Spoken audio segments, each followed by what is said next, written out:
Hi, welcome to Meet the Greens. This is a chance for you, the general public, to get to know us, the Blackbrook Green Party candidates.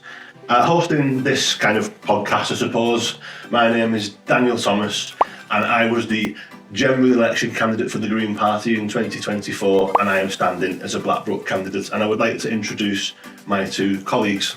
I'm Lorraine. And I'm Jack. Thank you very much for joining me here in this morning, bit of like indifferent weather as usual. So I was just wondering, just to go first, I joined the Green Party in 2023, and the final straw for me, I was a Labour member for 20 years, I think. The final straw for me was Rachel Reeves using the line, "There's no magic money tree," which is Conservative. I don't want to hear that from a Labour chancellor, so I quit. That was my final straw, and I joined the Green Party, and not a year later I was stood on the stage in the general election at Sutton Leisure Centre, stood next to David Baines, the MP for St Helens North, getting the general election results read out. I was the highest returning Green at the time, and the first to get our deposit back for about 5 minutes. So that's about me. I've stood in the general election, so the reason that I did that was because my dad died 24 hours after an 8-hour wait for an ambulance, and I've never stopped wanting to get into Parliament and get out to support that and protect the NHS and really go after something that I care about. Well, that's enough about me. I'll talk a lot. Why? I'll start with you, Lorraine, if that's okay. Why did you join the Green Party, and when was it? Right, well, it was last summer. Labour supported all my life, like as the family. My dad always said, if you go to work, you join the union, the first thing you do. So, there we are. And it was just, and I had high hopes when we got the Tories out, and within weeks I realised it wasn't going the way I thought it was. And I was disgusted that Labour were going for the vulnerable, and I just felt, well, I'd never vote for them again, and I just didn't know what to do. And then I saw Zach on the telly, and I thought, oh, I like him. And then I thought, he's too good to be true, so I watched it again, and everything he said resonated with me, and so I joined the Green Party. They put me in touch with St Helens, and then Tom rang me up and said, come to the meeting, and I did, and I just felt like it was a warm blanket being wrapped around me, lovely people around the table. And I was just listening to Paul Hooton, and he was saying how we need more councillors, and I thought, I don't know. And so I went home and I gave it some thought, and then I asked my husband, I said, what do you think? Do you think I'd make a good councillor? He said, yes, I do, because you're empathetic, you listen to people. I'm always chatting to people on the bus, at the bus stop. You'll always see me around and about doing my litter picks. And so threw my hat in the ring. So basically, for the people of Blackbrook Ward and people of St Helens, I would like to be the type of council that people can approach and chat to, tell me their problems, and if I can help, then I will. And there's lots of things that this Labour council have done that I just really totally disagree with. I don't think they should have knocked down the bus station. I don't think they should have knocked down the Hartshall Centre. It's probably one of the nicest shopping centres I've been in. So I just want to be, instead of being the voice on the outside shouting about all this stuff, I want to be the voice on the inside and just listen to people and say, do you want this to happen? No. Then let's make sure it doesn't happen. And that's it in a nutshell. Jack? So I joined, I was checking yesterday actually, 6 months ago, almost to the day now that I joined. And the reason being that, similar to you both, just was a Labour supporter for the past, I think, 4 years prior to that. Only young, so it's not as long as yourselves, but I was at the point in my life, obviously, got socialist values, and Labour was, I guess, the mainstream option at the time, and nobody else really trying to appeal to that prior to the general election. But I think since, as you said, Zach's become leader, and since the Labour government don't seem to really know how to handle things well and just appeal to the wealth, not to the average person. Yeah, they're appealing to the wrong type of people, aren't they? They're forgetting their roots. Yeah. It's mainly the working class. They're chasing the votes that they've lost. Exactly. I think if we could come on to just a couple of things that I've picked up on from you both. First of all, I actually have quite a bit of sympathy with St Helens Council, because I do know a few of the councillors and they're nice people. They have themselves socialist values. However, nationally they're being let down. And this is not a general election, this is nothing to do with national. I do want to mention that, because I think that's a fair point. It really is. St Helens Limited to what we, St Helens Labour are going to see the vote share collapse, and it is not the fault necessarily of the majority of the councillors. And the other thing that I wanted to mention is you both mentioned Zach Polanski. Now, I joined before Zach, but the growth in the party, particularly locally, has been eye-watering. I genuinely don't know how many members we've got, because I can't keep up with it. I'll check in and out the group every 3 or 4 days, and there's a lot of new members. The party has grown exponentially, hugely, repeatedly since September, and obviously you've both been caught up in that yourselves. And Zach Polanski, I think if you look at the party leaders, I think everything that Keir Starmer says and does is very sensible. There's no kind of bravery to it. It's very sedate politics. It's trying to appease the people that they won't vote for them anyway, which is something that I can't get my head around. But there you go. Again, I'm going nationally. It's very difficult not to, but this is about St Helens and somewhere I've lived all my life. So my next question to you both is, why did you decide to stand as a Green Party councillor? I'll go first. I'm giving myself a bit of an advantage and maybe giving you two some time to think if you need it. For me, this is the third time I've stood for the Green Party. I stood in the Blackbrook by-election in December 24, which was just after the general election. Political climate of the country feels like it's shifted a bit since, and I want to stand because I feel like I can make a difference. I feel like my voice and my rationale could make a difference, and ultimately I'm standing for the ward where I live and where I've lived for the vast majority of my life. I lived in the town centre for 3 years, and I've lived in Blackbrook all of my life otherwise. I didn't realise that I still lived in Blackbrook until the by-election, because I thought I lived in Haydock. Okay, well, there you go. That's the local boundaries and guidelines for you. So Lorraine, why was it that you decided to stand? Well, I think it's mainly because I get public transport quite a lot. Since I got my bus pass, and that's what I do. So I get the 28 bus, get the 320, the 20, and chat to people at the bus stop. But you notice when you're on the bus and when you're talking to people, you can see it in their eyes. Some people don't have any joy in their lives, and you can see it when they're getting on the bus and they're trudging along, and you think, well, how did they get to this? Why is it like this? So if I just thought to myself, the penny just kind of dropped. I want to try and do something about this, but you can't do something about it if you're just like a keyboard. What do you call them? Keyboard warrior. You've got to get out there and and also let people know that there are certain parties out there that do not have your best interest at heart, and there is an alternative. So it's trying to get there is hope over despair, and it's just trying to get that out there. There are people, normal people, who think exactly the same as you. Let's do something about it. And so collaboratively, that's my aim anyway. Exactly, I feel the same way. It's about being the option on the ballot paper, obviously, in the first instance. And then if and when, hopefully, we do get elected, then you can bring that hope back into politics, which is sorely missing. Because even from the mainstream parties and the fringe parties, everything comes down to division.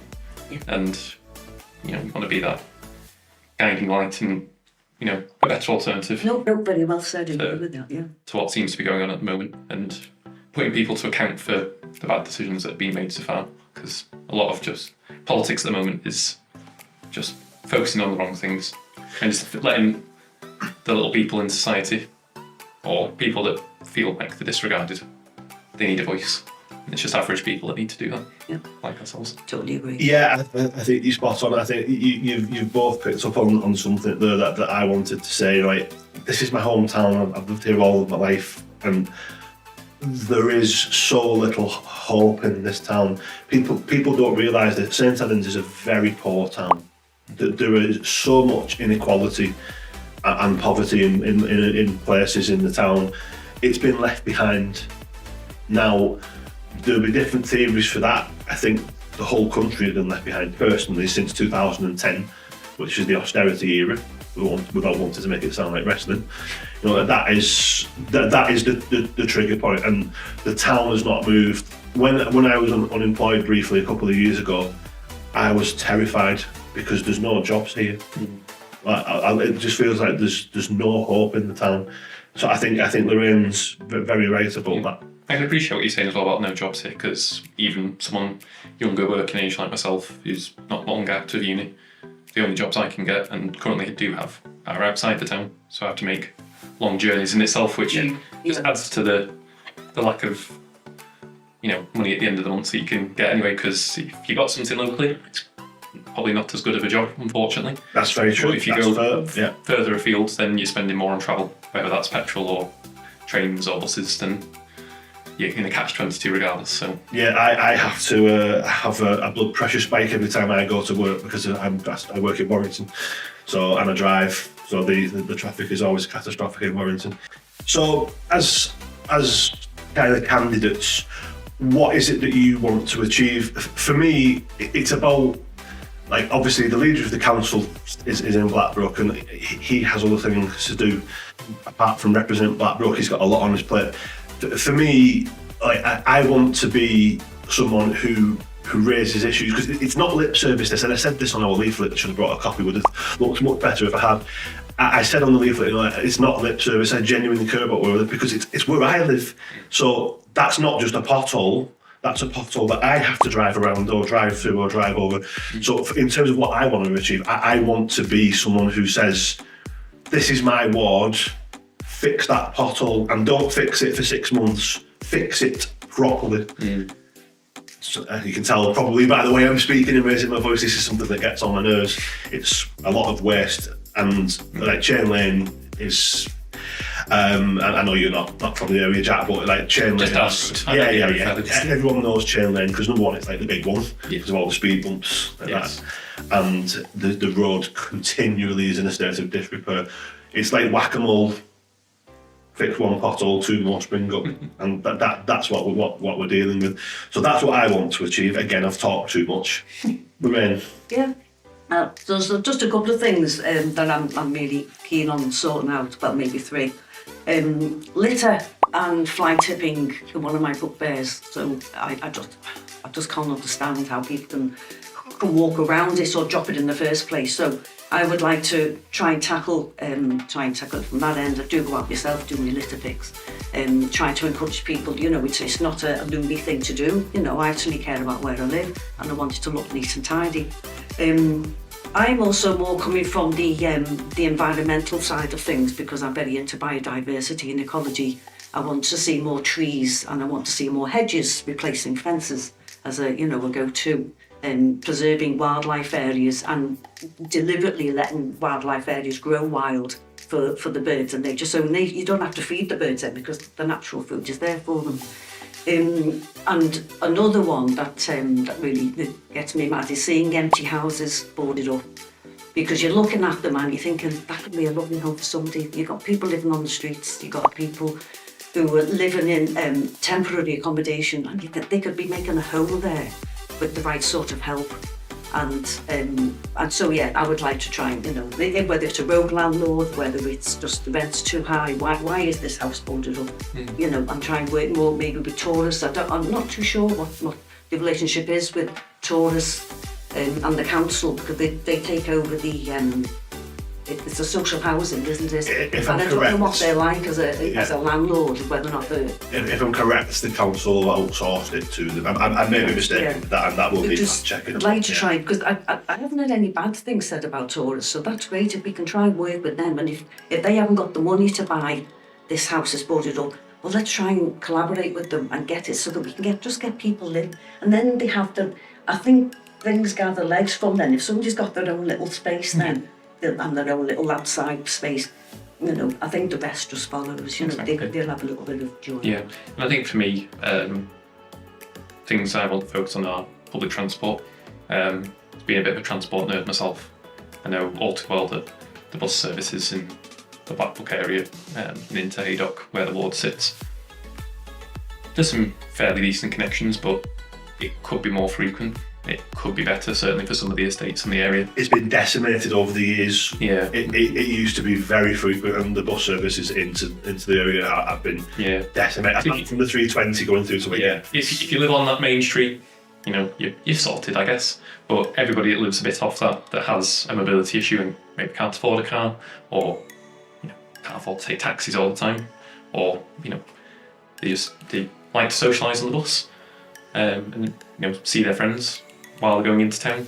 It's difficult for them, and these to have a good social community, need places where you can travel into other areas, or just be able to get into the central Blacklock area and the Haydock area. Because if you go into the big shops and you don't travel very well, you live on one of the estates, you're waiting ages for a bus, or it's one of the days of the week where they don't come at all. So when you turn, but you were saying before about in Lee, is it Lee or Manchester, where they have the free? Yes, before we start recording, in the Manchester area, in the city centre, they have a free bus service to connect some of the areas where Chuckling around. aren't frequented as much by other bus services. So, maybe not straight away going in with free bus service, because make sure costs are accounted for these kind of things, but having at least, starting somewhere with having the bus service frequenting the estates that they already do all days of the week, and not, becoming either completely decimated on the weekend or becoming very infrequent, as a lot of the areas around St Helens do. They're okay during the week, but you get to the weekend or later on in the evening and, you're kind of stuck at home. Yeah, people often, yeah. And that leads to just, if you can't go somewhere in the evening because the bus comes every 2 hours, then yeah, you're not going to go anywhere. It adds to the isolation of some Exactly. people, And, the estates are big, people need houses, so you need to be able to facilitate people getting around. Because if you don't do that, then nobody can see each other, nobody can be friends with each other. You become lonely. I think it's very interesting, this, because we are a well-spread set of candidates. I'm in the middle, obviously, with the greatest respect. Lorraine, you're a bit older, you're younger. So you have the three candidates. We've all got different takes on life. I mean, like when you were talking about shops in Blackrock, I miss Burrells, which used to be like a newsagent, and used to be able to buy bonbons and candy sticks and all kinds of rhubarb and custard as well. That was a favourite of mine. I think there is a stereotype that the Green Party has of tree-hugging hippies, and we're not tree-hugging hippies. You can look at us. We're all environmentally conscious. The reason that I joined the Green Party, full stop, was not environmental. It was actually social justice. It's because, whether people like to acknowledge it or not, and this is not something the St Helens Councillor can do, by the way, universal basic income is the reason that I joined the Green Party, because change is coming, AI is taking jobs, and there needs to be an upgrade to society and the way things are perceived financially for everyone to be sustained. The social contract's changed, doesn't it? Yes, exactly, it has, yeah. But I just kind of, I feel like with the greatest respect to our honourable cameraman, that the stereotype is Green Party, people with green hair, pink hair, and tree-hugging vegans, and that is not the Green Party. At one point, maybe it was. Yeah. It was. I think that's what changed for me recently as well. The situation has changed, Yeah. and we're welcoming a much more widespread, diverse pool of members. Unless it's not free to be a member, we pay to be members. It's obviously something that is meaning a lot to more and more people. The membership of the party is going every day. But that was not meant as a party political podcast for the Green Party. This isn't a political podcast per se. It's talking about being a candidate. We can't have accusations of being sold out. So this isn't an easy question for me to answer, because I've lived in Blackrock for such a long time, as I've said repeatedly, deliberately plugging the fact that I live in the ward. What is it that you like about Blackrock the most? Like I say, it's where I've lived. I've grown up there. I've been to school in Blackrock twice. It's where I live. I love being able to connect with nature. I take my telescope and stargaze. You would not believe the views of the Horsehead Nebula from Mackie's Fields on a nice night. You don't get very many of them, granted, but to me, I think Blackrock is one of the green awards. It's got a lot of nature, and it's lovely to walk down Sankey Valley Canal, see the swans every year in the cygnets, It's my home. That's why I love it. It's where I've been brought up and it's where I've grown up.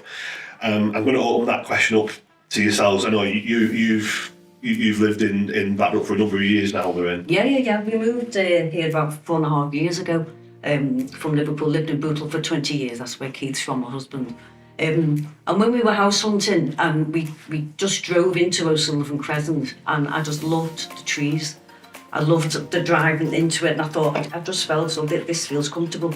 And then we realised just how diverse the accents are. You know, you've got a few Scousers there, you've got a few people from Spelling next door, some Wigan, and some, you know, and then you got the football fans, the rugby fans, the cricket fans, and it's just so diverse. And they play a lot on Mackey's Field because we're facing Mackey's Field. And it's just, everybody's just gets on with it, and I found everybody's so friendly. Because, anybody will chat to you.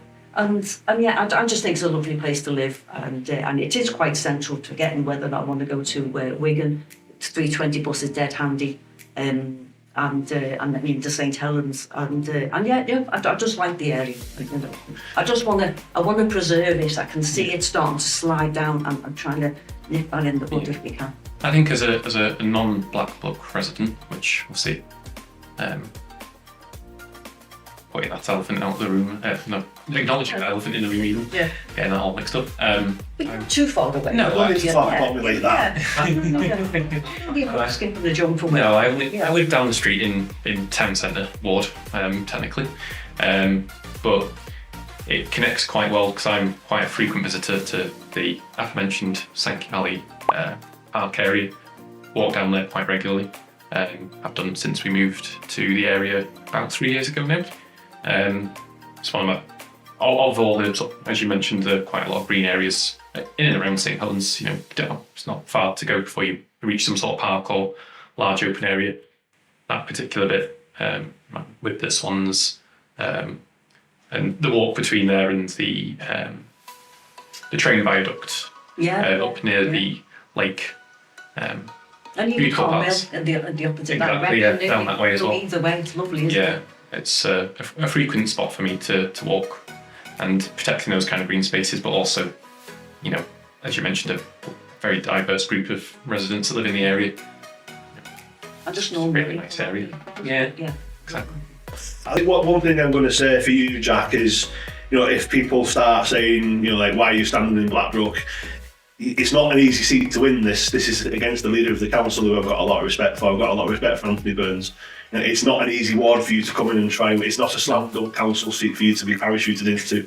So anyone who's concerned about that is completely wide of the mark. So I just wanted to say that on your behalf. Oh, thank you. Yeah, it's, you know, wanted to just be in a ward that, although I don't have a physical connection to in terms of where I live, it's somewhere where I still care about and will still, you know, represent the voices of the residents, you know, as good as hopefully anybody else that is standing in this election, hopefully more so, and people will agree with me. And yeah, it's just about protecting those areas and bettering the people overall for what a lovely ward it is. It does need some improvements.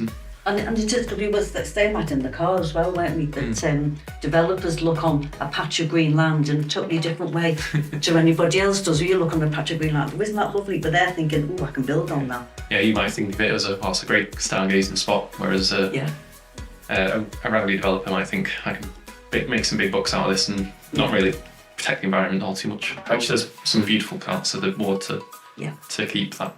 So I think one genuine question that I have, and again I'll take the lead, I'm not stealing the easiest answer. You know, what would you improve in the ward if you had the ability to do so as a councillor? For me, I can't commit to it because I don't know enough about it, but I'd love to know what we've got to do to get the Sankey Valley Visitor Centre / the Range Hut as I know it. How do we get that open again? Because that to me screams community venue, and it always seems to be shut. I have seen workmen in it about a year ago, so I just want to know the status of that building. Can we get it open? What can we do with it? It seems like a waste of a very viable public venue to me. I can't commit to it, and I'm not committing to it, and I will say that again. I don't know the expenses behind it, the costs, the budget available, all of the etceteras. But that is what I would like to look at. It's one of the first things I would investigate, certainly, apart from the legion of potholes plaguing Chain Lane. That's the first thing I would look at. What about yourselves? Well, for me, I think I would like to get the community engaged in just the litter issues, because litter isn't just an eyesore. It blocks drains, and it's also detrimental to wildlife if wildlife gets caught up in it. And as we all know, plastic takes decades, if ever, to break down. And so we need to stop it. We need to stop the rot where people think it's okay to just drop litter or just tip it out the car window or anything like that. That's the mindset. It's got to change. When I was younger, there used to be Keep Britain Tidy. There was like this massive campaign, and I think we need to get back to that, and we need to have regular litter picking groups. You can't rely on the council to do it all, because I think the council is strapped as it is. But if you had like local estates, so like on the Ashurst estate and the Blackbrook estate, the Mackie's Field estate, the likes of that, if you could, I'd like to be able to organise regular litter picks, maybe every third Sunday or something like that, just so people have something to, what are you doing next Sunday? Oh, we got the litter pick, okay then, and then people get like a sense of ownership of their own little area then, our area is better than your area type of thing. If we can just try and make it fun, Right. and exactly, so get the pride back in the community. Yeah, and I think similar to that, dovetailing from it, like a monthly community skip of some sorts, rather than larger fly tipping items that happen in every area, I guess, but to try and get people away from that. If you make it more accessible to get rid of your big items, focused way where, there's a plan in action, everyone knows where it is, and there's not too many rules, because where I know I've looked into it from my own personal benefit. When you look at the council collecting some large items where you might not have a car, like myself, it's very strict criteria on what you need to do. It needs to be dry, can't be certain sizes and stuff, so having a central point where you can come as a community, or a van maybe that comes around to pick up those things that's, can help everybody. Yeah, that's a good idea, yeah. To avoid the fly tipping, which plagues everywhere in the town as well as Blackbrook. I think that's a great shout. Yeah. And with regards to the fly tipping, it's a very serious, disgusting act anywhere. It's particularly harmful in Blackbrook due to the amount of wildlife that we have. So I think that's a very valid, practical idea that, if not elected, the wider council could benefit from using. Right, let's get inside the time machine. It's the 8th of May, because the count is on the 8th of May, not the 7th. And you've been elected as a councillor for the Green Party for the Blackbrook ward. What's the first thing that you want to tackle? And again, I'll go first and not give myself an advantage. I'm going to double down on my previous answer, actually. The first thing I want to look at is, what can we do with Sankey Valley Visitor Centre? Can we get it open again? Can we have it as a community venue? That's a pretty straightforward answer for me, because both the time, for the time you've known with the both of you, I've mentioned that several times. It's a pet project because it was somewhere that I went as a child, and I think children in the ward would benefit from having that facility available to them. So I'm going to give way to you two for that as well now. Right, well, I think one of the first things I would like to do is have a look at the tree planting budget, because I am big on trees, and I think it would be nice if as many homes as possible could have, if not in their own gardens or outside of their gardens, a fruit tree planted. Whether it's an apple tree, a pear tree, plum tree, because it's okay planting trees, but if there's going to be a benefit to wildlife as well as to humans. But if you've got a tree that's actually producing fruit, free fruit, I think that'd be great, and because obviously these trees also have blossom to make the fruit, so wildlife will benefit from any fallen fruit, the blackbirds, etc. will be tucking into. So yes, it'll be the tree planting budget will be one that like. Does the pear tree come with a free partridge? It can be arranged, I think. Do you ever get a partridge in a pear tree? But anyway, yeah, so that's my book there.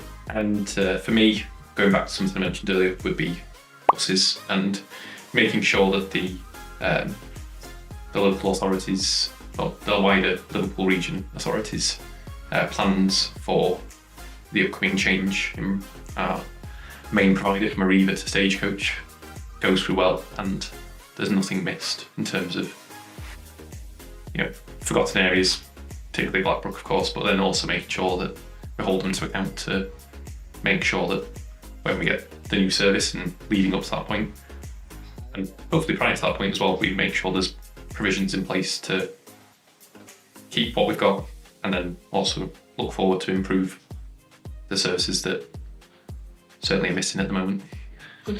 And a follow-up question to that, Jack, if I may, I would describe myself as a transport nerd as well, but for me it's planes and boats. When does the transfer from Stagecoach, from Arriva to I Stagecoach? believe that is September. Last I can remember. I can't remember the exact date, top of my head, but yeah. Tail end of the year. Yeah, I believe the depot itself, where currently Arriva is stationed in St Helens, I think that's just the services are just being, and the staff as well, I'm told, are all just being transferred to being Stagecoach. There'll be two over to Stagecoach. Yeah, so it's the same people and personnel, I believe, but it's just the overall accountable people, I guess. Depots on Jackson Street, isn't it? Yeah, so the Stagecoach bosses, and then obviously the local authority, or not local authority, sorry, the city authority, as it was, combined authority, I think is the word, isn't it? Yes. Around it. They're going to obviously be the ones in charge of divvying up the buses and who does what, and it's going to make sure that we improve it, but don't lose out on anything just because the system's going to change. So that's the scary thing, I guess, for most people when they hear that the buses are changing. It's what we're going to lose, not what's good that's coming. We've seen the new buses from hopefully the press releases that the council put out not too long ago with the new buses, which I believe are actually on the routes for the 10A already, from town centre to Liverpool. So I think it's just going to be more of those. So you probably see those going from St Helens through Blackbrook to Wigan. Yeah. So, obviously, Blackbrook is a ward within the town.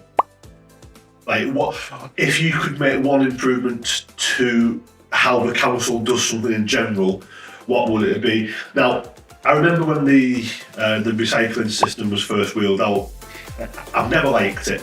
I've always preferred a one-bin solution, and the council have always very transparently justified why that's being done.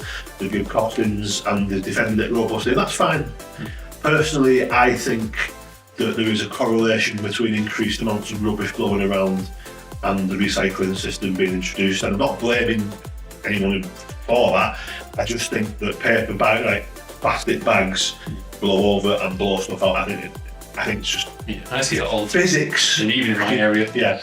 kind of on a fairly busy main street, and if the wind picks up because it's straight roads and terraced houses, bags get knocked over and rubbish everywhere. So again, this is not a fiscal commitment or a policy commitment because I've not got any grounds to do so, but the first thing I would like to do is investigate whether or not we can essentially move to a one-bin recycling system, because I think it does contribute to the rubbish problem that the town seems to have sprung up in that time. Lorraine?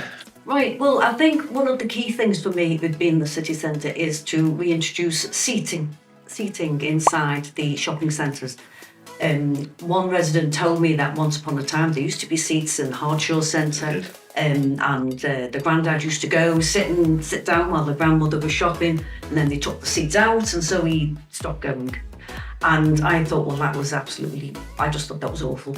So, and I do think this is a good place. And not everybody wants to go and have a cup of coffee. You just want to sit down and rest your legs.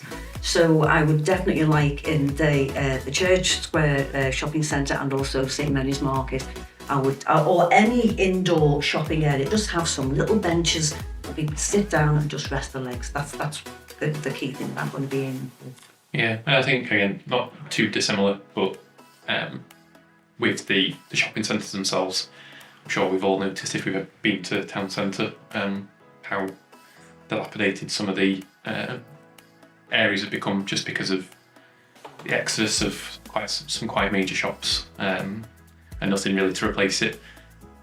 Once one of the building sites done, and I believe there's going to be a hotel there, and maybe some more shops, I'm going to presume, as well as that new bus station. But we need to focus on obviously filling in some of the currently vacant shopping units all over the town. Maybe little independent shops. Try and get them back. Yeah. Maybe lower the rent. I don't know how feasible that would be. Yeah, something to look into, because even the market area, although there's some lovely people that work in there, a lot of the area within it is quite empty. It feels a bit like a void. And also just outside where the temporary bus station is, there's those cargo container things that have been sat there for months now. Years. Yeah, months, years. Well, as long as I've been walking through there regularly to get to the bus at least.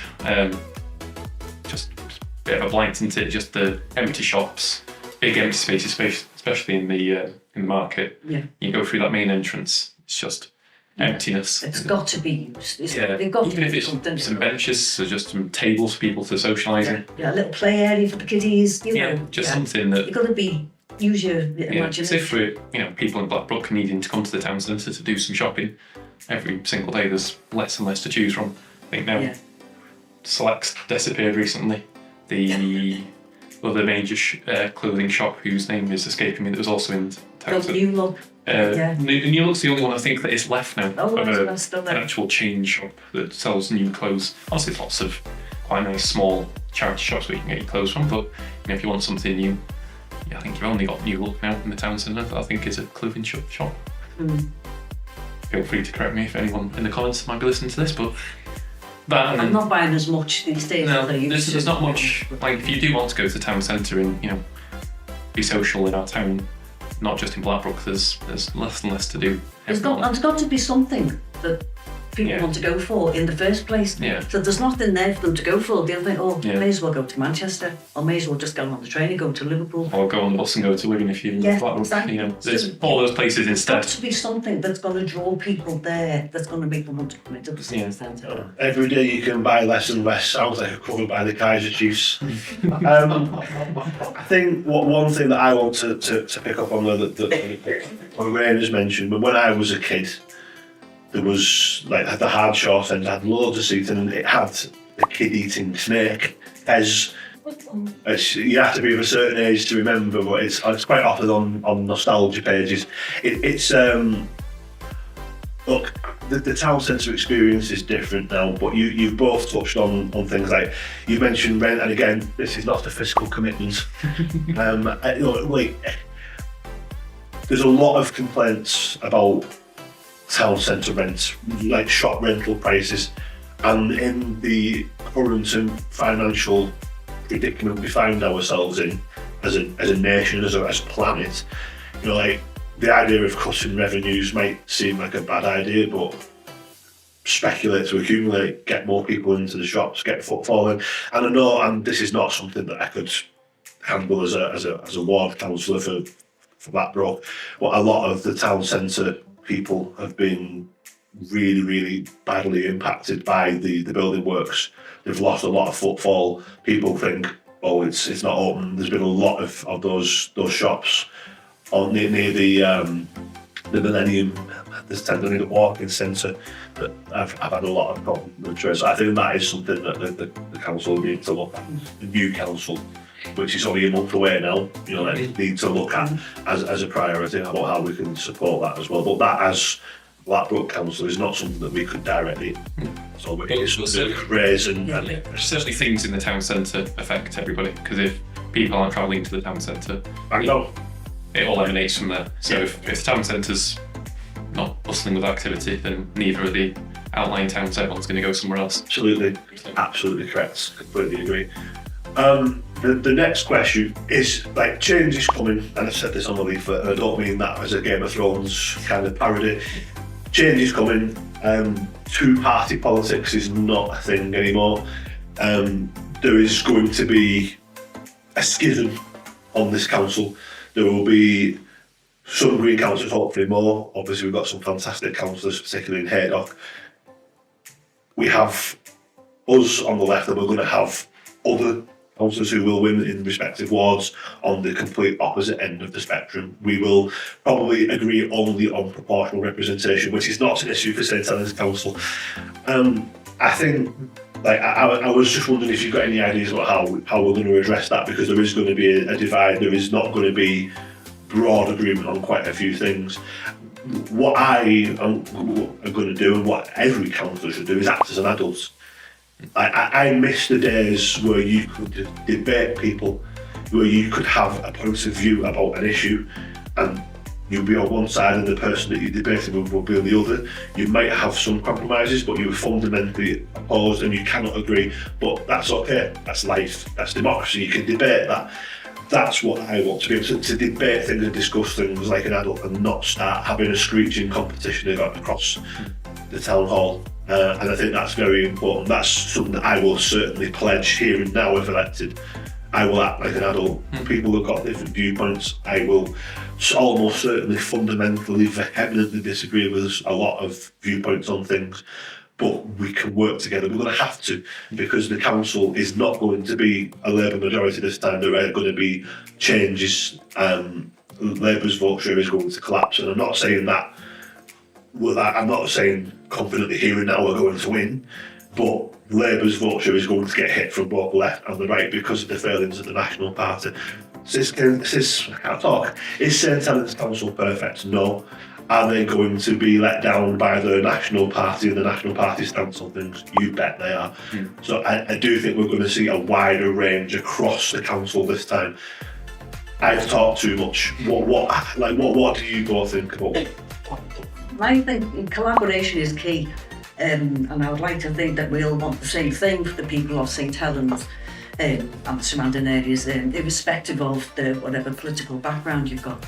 But I'm hoping that there will be quite a good eclectic mix of councillors, and I think that if, as Dan was saying, as long as we're all adults and we can all look at everything objectively and not from a selfish viewpoint, because what I want may not be what somebody else, but just because I want it, it's not about me, it's about what the people of St Helens want, and I see myself as I'm the go-between, and I think that's what all councillors should be. It's not a personal wish list, it's what you just think is going to be the best thing, and as you say, let's just all be adults about it, sit down, have a decent debate about it, why we can, why we can't, and if we can't, but there's like a little sticking plaster over it, well, let's peel that off, let's just see, well, come on, there's got to be some way we can work towards something, instead of abstaining or just throwing something out because somebody's got a bit of a cob on about it. So yeah,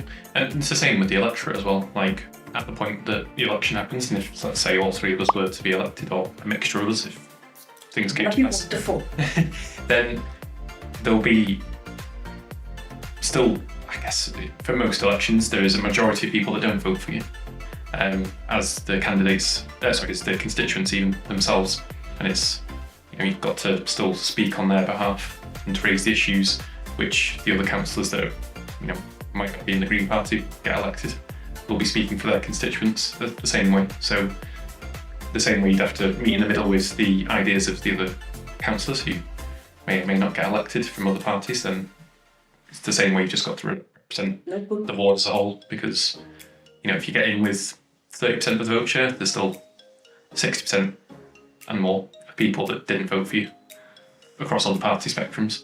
So you've just got to be, not compromise completely to your own values, because you've got to be the person that you stood as as the councillor to be elected, but you've also got to help those people that don't agree with you, because they're still important at the end of the day. Yeah. Can't leave them behind. Yeah, that's Absolutely spot on.